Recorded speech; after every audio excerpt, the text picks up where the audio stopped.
A torrential downpour unleashed its fury, submerging the entire metropolis. At the same time, my hubby Marcus found himself tangled up with Emma, a female classmate who was crashing at our place. I was livid and demanded Emma leave immediately. Marcus didn't hold back and shoved me off the window ledge. Our 3-year-old daughter, crying out for me, followed suit and leapt after me from the window. Both of us met our end in the waters. Once the storm passed, Emma discovered she was expecting, and Marcus gleefully tied the knot with her. His folks were ecstatic, completely disregarding me and our little girl. That was until I got a second chance. Tonight, I returned home and was dumbfounded by a message from Marcus in our family group chat. Then, a voice message from his mom, Susan, came through. "Marcus, swing by your parents' pad. I'm whipping up some fresh buns today. Got all your favorite fillings, plus some beef stew." Marcus replied after a bit, "Mom, I miss Sarah. Haven't seen her in 2 months. Been swamped with projects. She's just turned 3. Susan responded, "Bring Zoe and Sarah along. I made tons of buns, so there's plenty for everyone. No arguments on this." Susan knew I wouldn't budge, even though she suggested it. 2 years back, I was still juggling a job. Susan tried to help with the kid, but wasn't up to par. She missed when Sarah had a fever, or when she bumped her head and was bleeding. She dismissed it as just kids being kids, but Sarah needed stitches and was left with a scar.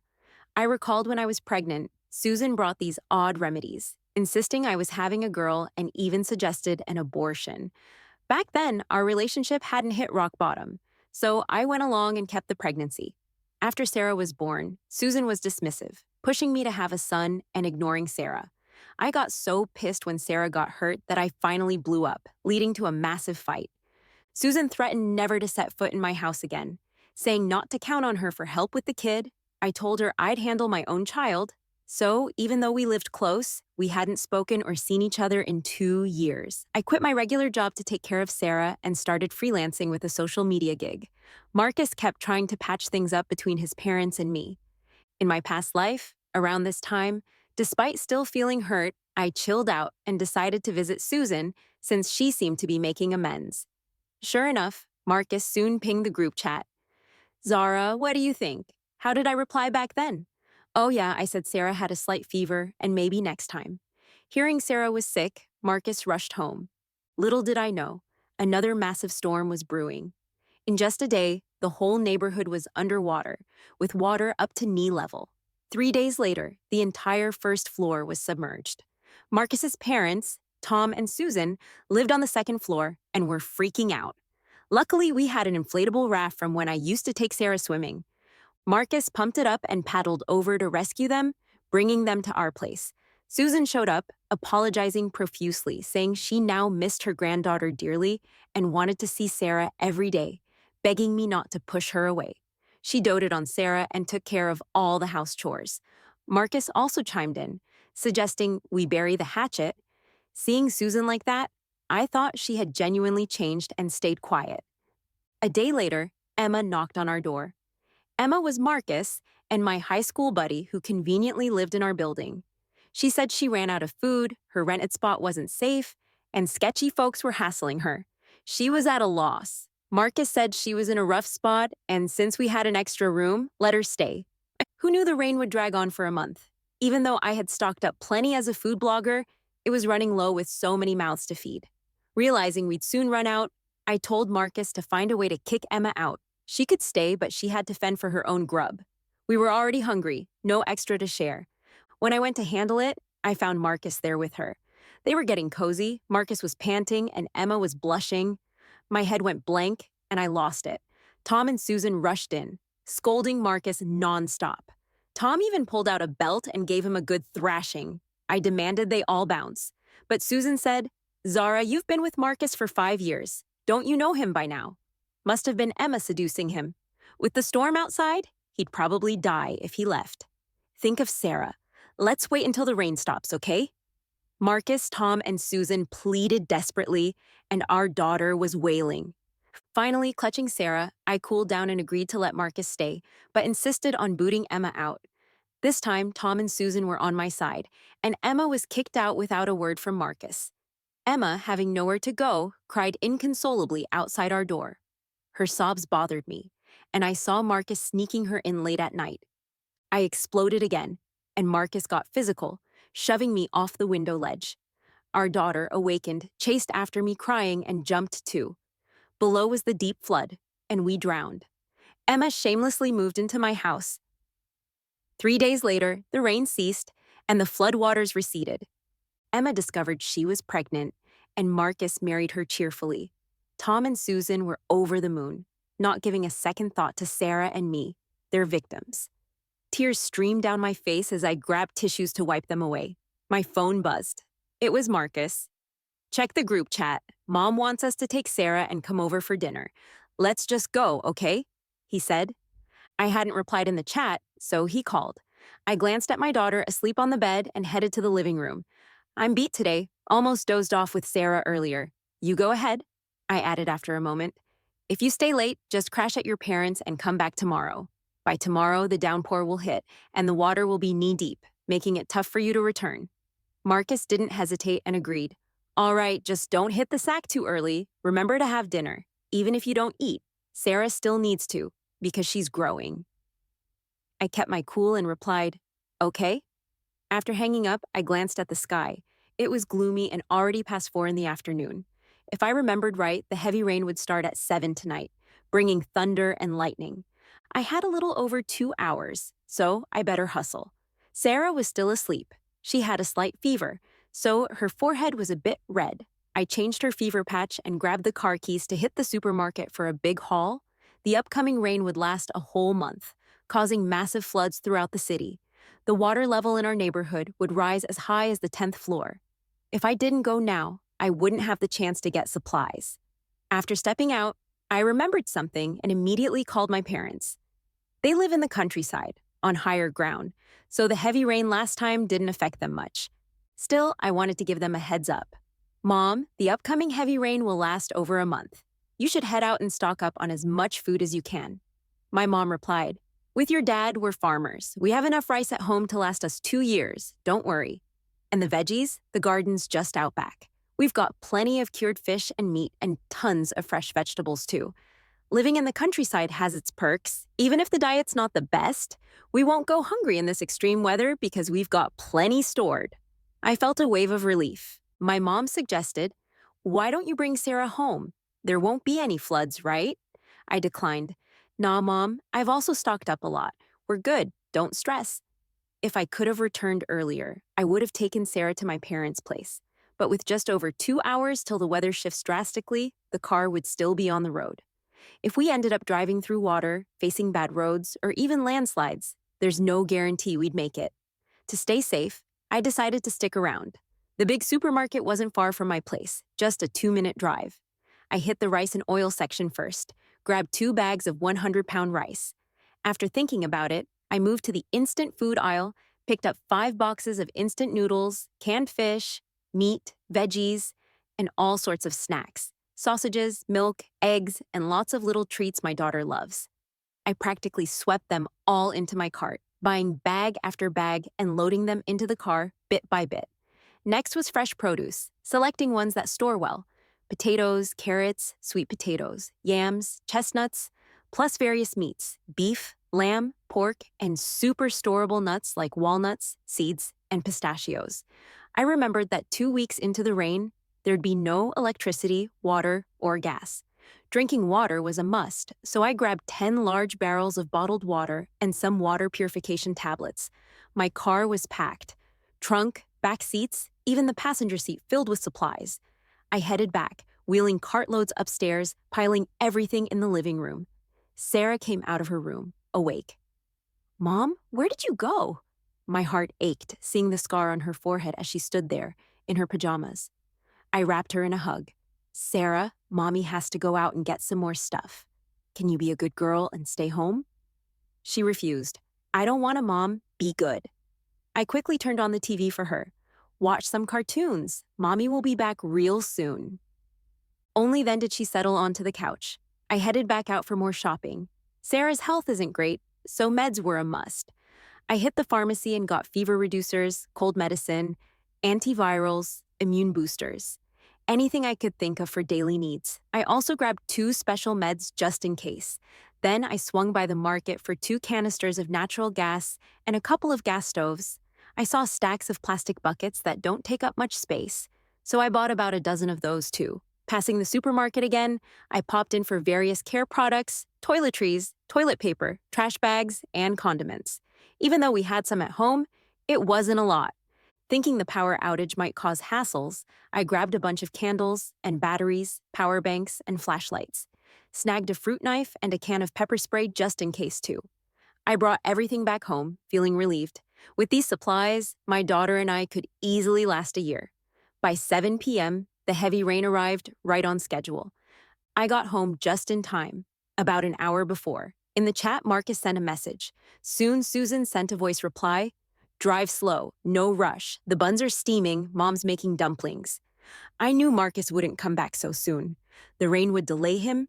He wouldn't make it home until 11 at night. But what did I care about that? I made 2 dishes and a soup. My daughter ate happily. After that, I bathed her, noticing her fever had gone down, and put her to bed. All night, I kept the windows and doors tightly shut so the thunder and lightning outside didn't bother us too much. I got up early in the morning and started organizing the stuff I bought into the cabinets. While making congee for my daughter, Marcus called. Zara, last night's rain was brutal. I didn't get home till midnight. My car's submerged out here in this rain. I asked, "Are you still in bed?" His voice was rough, clearly just waking up. He gave a gruff affirmation. I cautiously said, "With this heavy rain, why not stay at your parents'? Your car's useless now anyway. Wait for the rain to stop before coming back. Sarah and I are good here. I'm on the 28th floor. No floods can reach us up here." Before Marcus could respond, I heard Susan's voice. "We've been telling you to stay here. Why keep pushing to go back?" Then, realizing the awkwardness, Susan quickly amended, "I mean, it's pouring out." "Are you planning to walk back? Better wait till the rain stops." Marcus finally gave in, saying, "All right, show me Sarah on video later. I'll come back once the rain stops." I hung up the phone with a sigh of relief. When Marcus called again on video, I handed the phone directly to my daughter. I stepped out onto the balcony and looked down. The rain was pouring so hard that I'd heard the underground garages were flooded and the water had reached street level. There were hardly any people walking below. By the afternoon, photos started appearing in the residents' group chat. The first-floor residents shared images of their flooded homes, with water up to calf height, captioning them, "It's all gone." Is this the end of the world? Various doomsday rumors started popping up on the news. Authorities quickly debunked them, but advised citizens to stock up on food and water, mentioning the storm's duration was uncertain and could lead to flooding. This only heightened the panic. By evening, more and more people were downstairs. They wore raincoats and carried umbrellas, lugging bags of supplies from the supermarket back home. Many people in the resident group chat were sharing the supplies they bought on their own. Plenty had a keen sense of crisis, but Susan didn't seem to notice. During a video call with Marcus, I heard Susan complain, "With all this rain, how are we supposed to go grocery shopping? We may not lose water and power immediately, but I still filled over 10 large buckets with clean water and stored them in a spare room." Once the water ran out, the only option would be to collect rainwater, but it's not clean, and later on many in the building got sick and ran out of medicine. It was a mess. Sarah's health isn't great, so I needed to ensure she ate clean food. 3 days later, the entire first floor was flooded. The first-floor residents moved up to the third floor because they had good relations with those living there, and the third floor was willing to shelter them. Marcus was almost losing it, not expecting the rain to get worse and the water levels to rise even more. Seeing that the second floor was about to get flooded, and knowing that Tom and Susan lived there, Marcus called and said, "Zara, my folks' place is about to flood. I remember Sarah has an inflatable boat. Why don't you leave Sarah at home and use it to come get us?"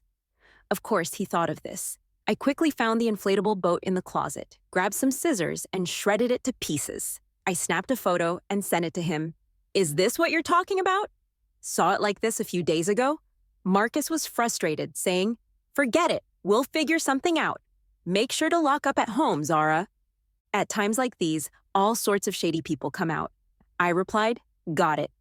The building group chat was buzzing too, with office workers complaining about their heartless bosses who still expected them to work during this time. Some people who hadn't stocked up were scrambling over the past few days to buy from other residents. I heard instant noodles were being sold for $50 a pack. Marcus then added, "Do you remember Emma? She lives on the 12th floor. She's been working from home these past few days. Her place was just a rental, and no one usually cooked there. Now she's running out of snacks. Plus, some unsavory characters are bothering her, and her door isn't sturdy. She's too scared to sleep at night." Zara, I was thinking, since we have spare rooms, could we let her stay for a while? We're former classmates and now colleagues, and with stuff like this, I can't just say no. I looked at these messages, chuckling bitterly, and then called him. If Emma's having problems, why not reach out to me? I helped her find that apartment. She always said she wanted to thank me but never did. Now she's in trouble and comes to you first? Marcus quickly responded, maybe because we work together, so she contacted me more. I immediately countered. Didn't you say before that your work doesn't overlap with hers? Why does she suddenly need to connect with you? Marcus seemed a bit irritated. Zara, with everything going on, can you stop overthinking? Emma's job recently shifted, and she needed some info from me. That's all. Let's not talk about this. Just set up a room for her, all right? We still have to see each other later. Let's not make it awkward. No way. What did you say? Marcus seemed stunned. Word by word, I said, we're out of food. We can't take her in. Marcus was suddenly anxious, raising his voice. Don't you usually cook at home? How could there be no food? If you refuse her now, what if something happens to her? I was almost amused with anger.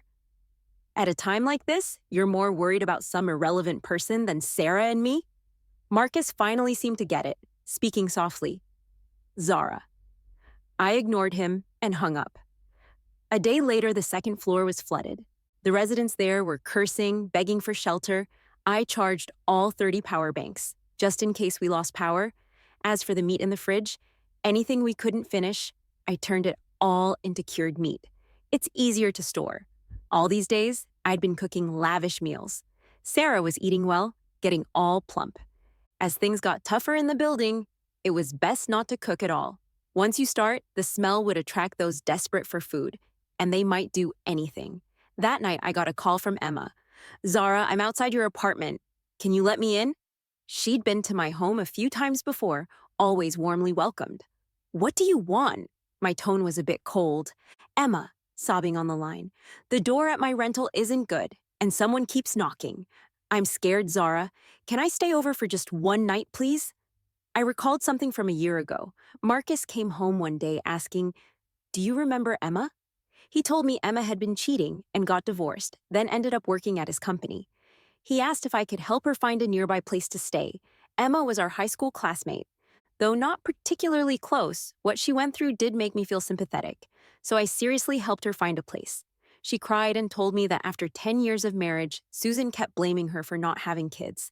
Marcus even got a mistress, forcing her out with nothing. I got the landlord to lower the rent for her and took her to buy groceries, even gave her a bunch of household items. She seemed really grateful back then. But over the year, there was nothing substantial in return. I didn't mind at first, but remembering my past life, when the rain lasted a month and instant noodles cost $1,000 a pack, she stayed with me for a month and never offered to pay a single cent. Some people just take help for granted and even backstab when given a chance. After living through everything once, I've seen through a lot of people.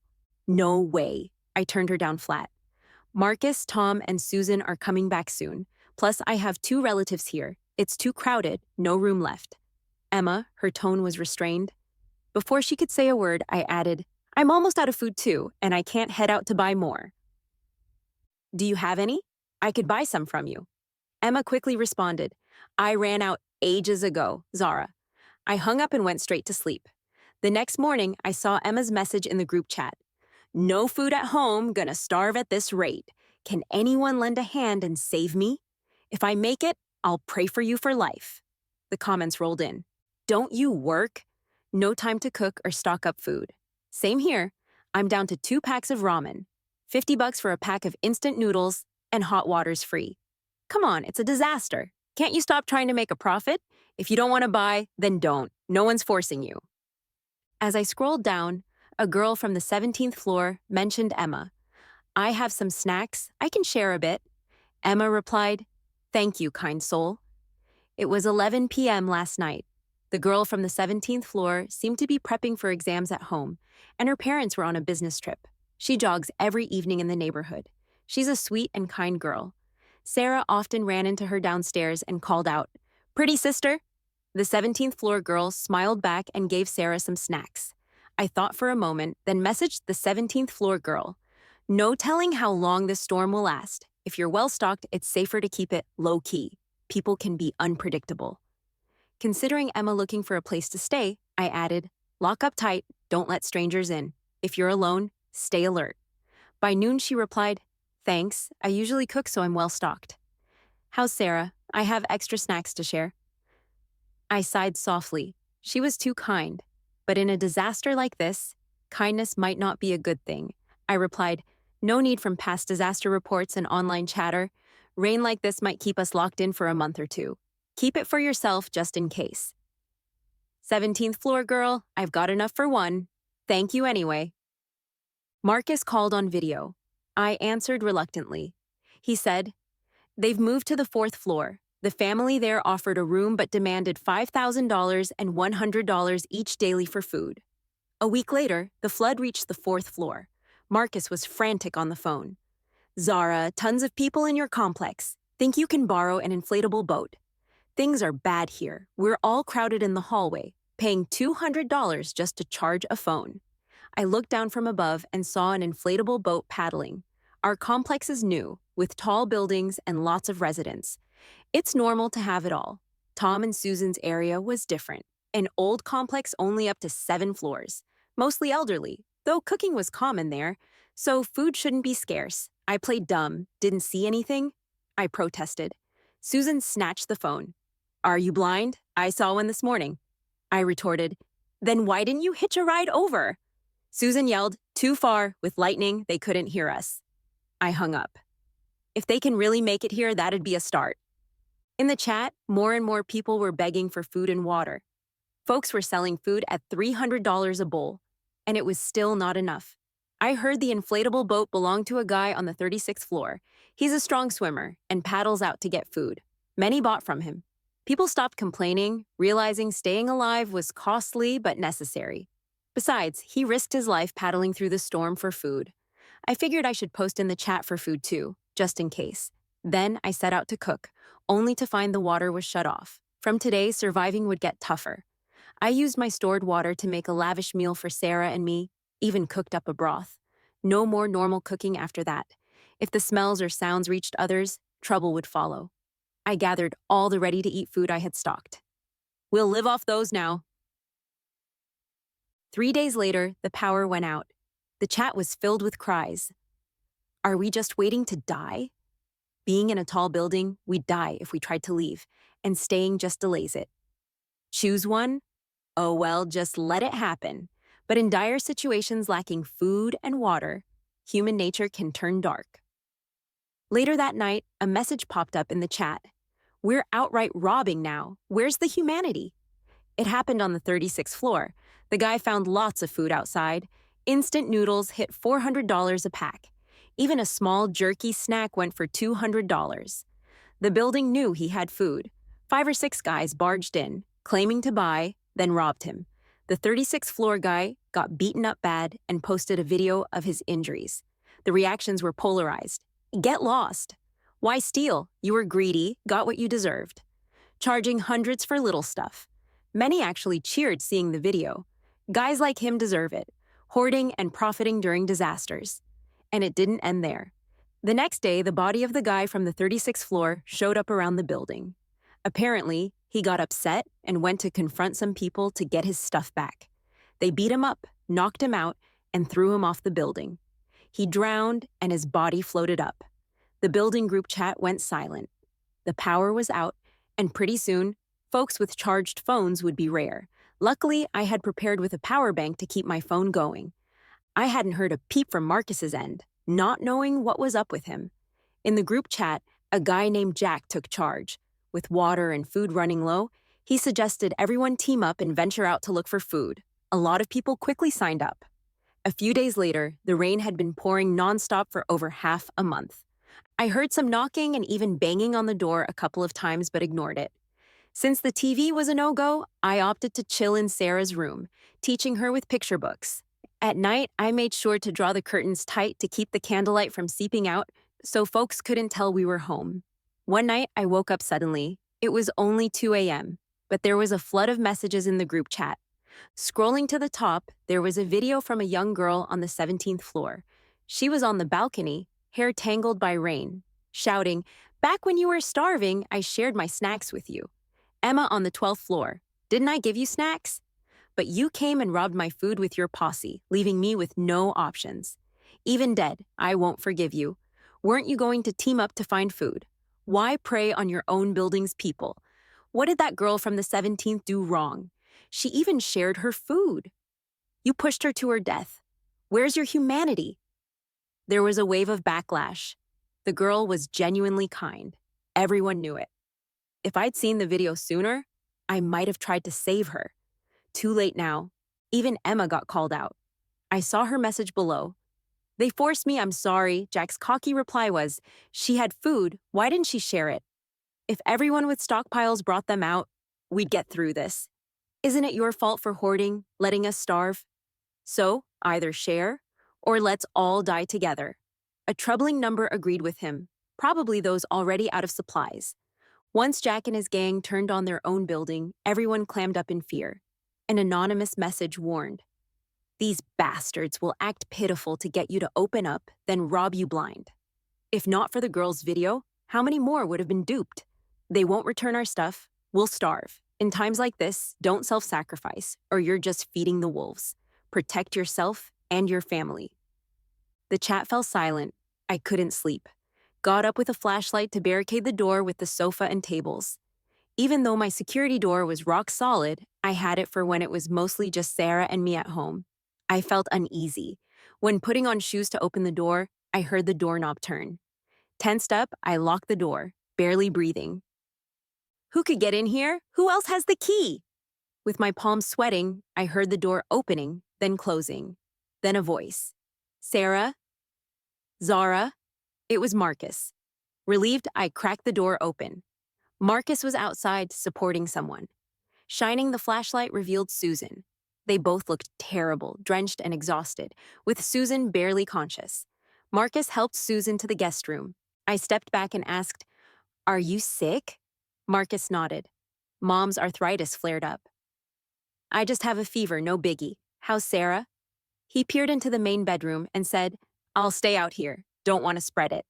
He hit the couch, grabbed clothes, and headed for the sofa. Still worried, I checked the front door, then returned to sleep. The next morning, I got the gas stove going to make Sarah an egg and heat milk, sharing leftover food with Marcus and Susan. Marcus, seeing all the food, unexpectedly snapped. "If there's this much food, why say we're low?" Baffled, I said, "With this many people, how long will it last?" Marcus grew frantic, gripping my shoulders. "Why say we're low? That's why I took some back home. But we got robbed en route. Dad got pushed into the flood and swept away. Did you know?" Stunned, I coldly replied, "Marcus, keep shouting, and everyone here will know we've got supplies. Then they'll come rob us, and we'll be dead." That shut him up. I looked at him and said, "You're incompetent. Don't blame everything on me." He slowly sank to the ground, clutching his head in agony. "Dad's dead? Zara, how can you be so cold? You said there was no food at home. When I asked you to take Emma in, you refused. It's you who said we were out of food. It all came back to Emma." I scoffed, walked to the room, grabbed my phone, and showed him what I saw last night. "Your Emma is now teamed up with a murderer, breaking into people's houses to rob. Go find her then. Let her bring those thugs over and wipe out all our food. That's what you'd want, right?"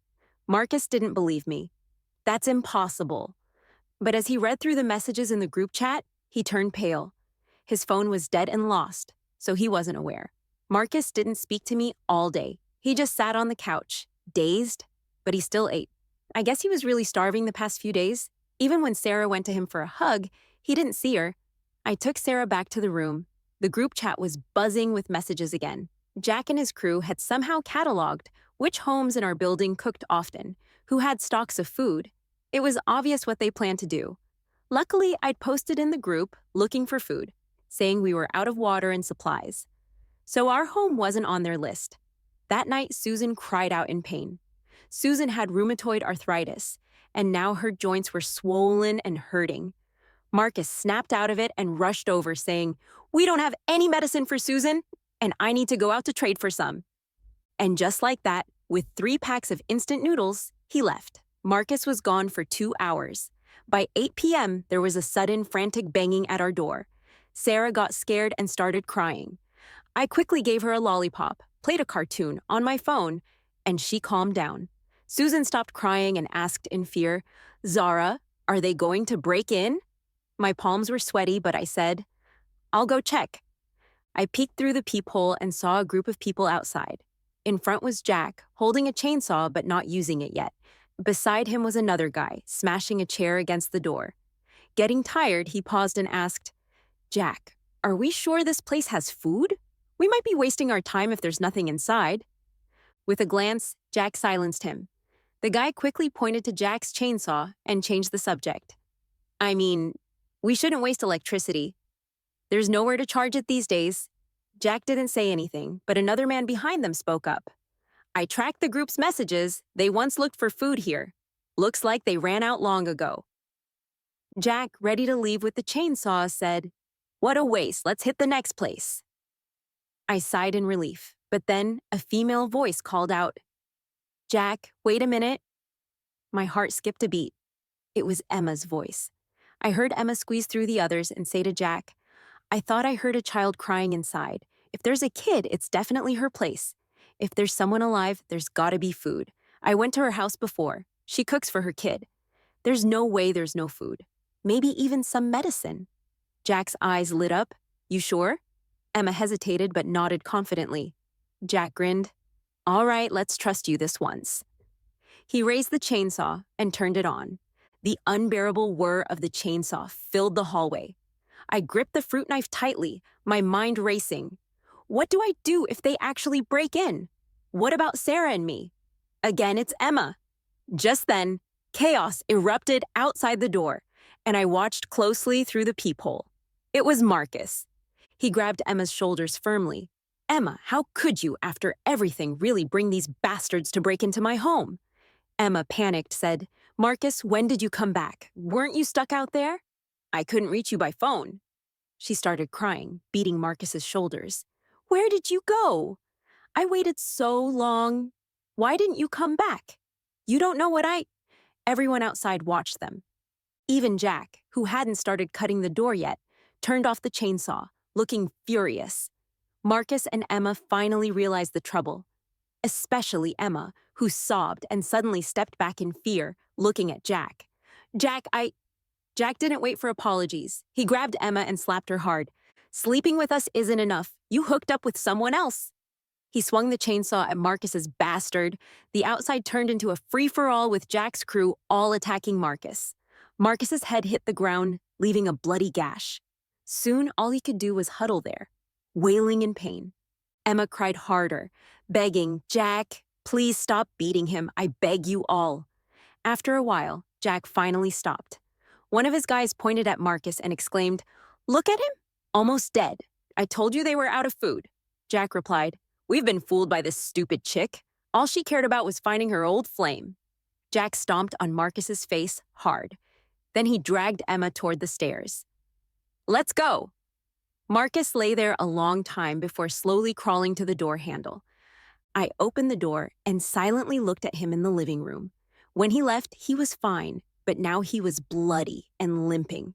Susan sobbed out, "Marcus, what happened to you? How did you end up like this?" His head was covered in blood, clothes soaked in it too. Susan helped Marcus, desperately pleading with me. "Zara, help stop Marcus's bleeding, quickly." I walked back into the room.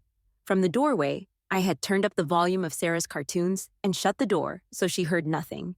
When I entered, Sarah looked up. I smiled at her, enjoying the show. Sarah grinned sweetly and went back to watching her cartoon. I grabbed the first aid kit and took the bandages and ointment out.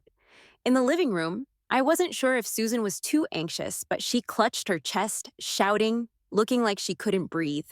Marcus instantly panicked, but every move hurt him more. Sitting on the floor, he couldn't get up and just looked to me for help. Zara, can you check on Mom? I helped Susan to the guest room and got her to lie down. I could see she was covered in cold sweat. Her lips were pale, she was shaking, and she clung tightly to my hand, saying slowly and deliberately, Zara, you, Marcus, and Sarah, you all must take care. You have to survive. She said this with tears in her eyes. Honestly, I could tell Susan wasn't going to make it. Last night, when Marcus helped her back, she looked completely drained, so unlike her usual energetic self. Suddenly, I remembered how I used to be afraid of her. Coming from a rural background, Susan never really approved of me. During our relationship, she was always critical, and when we talked about marriage, she even declared city families don't need dowries. Both sides should just get a house each. My parents were upset for a long time because of her words. They eventually handed me their life savings, saying it was all they had, and they didn't want me to be looked down upon by my in-laws. Of course, I didn't accept it. In our village, it was customary for the bride's family to receive a dowry, or people would talk. I planned to sort it out myself and pretend Marcus was giving it. When Marcus found out, he felt so bad for me, telling me he'd handle it, saying he had saved some money, and I didn't need to worry. Back then, I was touched, thinking he cared about me. I later realized if he truly cared, why did he stand by while Tom and Susan criticized me repeatedly just to step in at the end and play the hero so I'd be grateful? Unfortunately, I figured it out too late. That night, Sarah was peacefully asleep. I turned on my flashlight and went to the living room. A candle flickered softly there. Marcus's wounds were bandaged. He had lost a lot of blood, especially from the gash on his forehead, which I had treated with a ton of hemostatic powder. Both his arm and thigh were bleeding badly. His bones seemed broken or misaligned, leaving him unable to sleep, just staring at the ceiling. I brought him a cup of medicine, and he drank it in one go without questioning it. Then he asked, "How's Mom?" I replied, "Probably an old illness kicked in and caused complications, leading to respiratory failure. She's gone." I watched him as he processed this. Marcus suddenly seemed desperate to get up but couldn't. Tears streaming down his face, he reached out, "Mom." After a moment, he grabbed my hand, pressing it tightly against his face, murmuring in agony, "Zara, all I have left is you and Sarah. Mom and Dad are gone, Zara. It's just you now." He was sobbing so hard. I had never seen a man cry like that. I used to really care about him. Whenever he returned from a business trip, I would know his arrival time and prepare his favorite meals, have his clothes washed and ironed. He never had to lift a finger around the house because I took care of everything for him. I knew his job was tough, so ever since Sarah was born, I've handled everything myself, juggling work, raising the kid, and supporting him without complaint. But now, watching him fall apart, I felt remarkably calm inside. Maybe even a bit annoyed that he was soiling my hands. I pulled my hand away and said, "No, you'll soon join your parents." Marcus seemed not to understand. Pausing, "What?" I repeated it. Marcus suddenly panicked, gripping my hand and trembling all over. "Zara, what are you saying?" I asked him softly. "How long do you think you have left?" Marcus seemed relieved, barely smiling. "I know I've lost a lot of blood and feel like I'm falling apart, but I believe I'll make it." He paused, still holding my hand tightly. "Zara, it's all thanks to you. Thanks for preparing so much food and the hemostatic powder. You even bought gas tanks and a stove. Others can't cook, but we can because of your preparations. As long as we stay in, with clean food and water, we won't starve. Once the rain stops and the flood recedes, rescue will come. We with Sarah will make it." He was speaking with hope, but as he continued, his voice faded. He loosened his grip on my hand. "Zara, why do I feel like I have no strength left? Just a moment ago, I was fine. Now I can't even lift a finger." His words were barely a whisper, every sentence seeming an ordeal. I watched him calmly. "I used to work at a hospital and knew about medications. I knew what could make someone weak or even comatose. Marcus seemed to catch on and asked, Zara, what did you make me drink? He tried to recoil, but he couldn't even lift a finger. I relaxed, sitting on the sofa. After a pause, I asked calmly, Marcus, what's your deal with Emma? Yesterday, I saw him and Emma together, clear as day. I have eyes, and it was obvious they'd been involved way before I caught them red-handed in our previous lives. I laughed bitterly. You don't have to say it, I've already guessed. Emma had told me her ex was a college classmate, and they married right after graduation. Marcus and I had a falling out the year he graduated. He vanished for 6 months, right around when Emma was getting married. When he returned, he wouldn't stop apologizing, saying he was depressed from not finding a job. He begged for forgiveness, and I did, since I was stressed about work too. It seemed relatable, so I forgave him. Emma's marriage lasted 10 years, only ending a year ago when she joined Marcus's company. Marcus claimed it was all a coincidence and asked me to help her since she wasn't doing well. I did exactly that. I tied Marcus up with rope and dragged him to help her since she wasn't doing well. I did exactly that. I tied Marcus up with rope and dragged him to the balcony. I opened the window, letting the storm punch against the glass and balcony. Raindrops hit his face. I put a table under the window and lifted him onto it. Marcus looked terrified. Zara, what are you doing? Are you planning to murder me? His voice was faint, almost drowned out by the sound of the rain because he was too weak to move a finger. Even if I cheated, you can just divorce me. What did I ever do to deserve being killed by you? There was pleading, confusion, and mostly anger in his eyes. I suddenly remembered back then, with the same thunderstorm. I woke up groggy, sensing he got up, and heard him letting Emma in secretly. We argued loudly in the room. Tom and Susan lived next door, but they acted like they heard nothing. Zara, I can't leave her outside. She's a woman. She wouldn't survive in this weather. I couldn't believe it.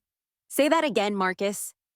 Here at home, it's either her or me. Make your choice. He said nothing, just silent. And then we fought. He shoved me off the windowsill. Emma seemed scared and screamed. Sarah woke up, saw me fall, and jumped after me. Meanwhile, Marcus was comforting Emma. Memories came rushing back. I looked at Marcus, who anxiously tried to grab me. Zara, think about our kid. We still have Sarah. Do you want her to be without a father? That line again. In the past life, I caught him with Emma. I wanted to kick them both out. Marcus said those exact words, and I softened. And he dared to say it again. I pushed him off with my foot. His cries were weak, like a kitten's, lost in the raging storm. He couldn't even move a finger. It didn't matter if he could swim. He was done for. I stepped closer, watched him fall into the flood, then calmly shut the window. Back in the room, Sarah slept peacefully. After 3 days, she finally asked, Mom, where's Dad? I said, he left. She didn't notice anything was off, just accepted it. She'd gotten used to him being away all the time. The rain didn't stop for a month. I felt relieved. The rain should stop in 3 days, but when it was supposed to end, it kept pouring. The storm got worse. I couldn't help feeling anxious. A week passed, and it wouldn't stop. The water reached the 11th floor, higher than the 10th in the last life. There were more bodies in the flood. I slept less, wondering if we could escape drowning in the end. Floods were destroying everything. I saw a tall building collapse nearby. Sarah, oblivious, kept asking to watch cartoons. Seeing her happy, I thought, even if these were our last days, at least she was cheerful. Sarah, even if it's the end of the world, you're still so happy. Mom, what's the end of the world? It's when... Sarah tensed up.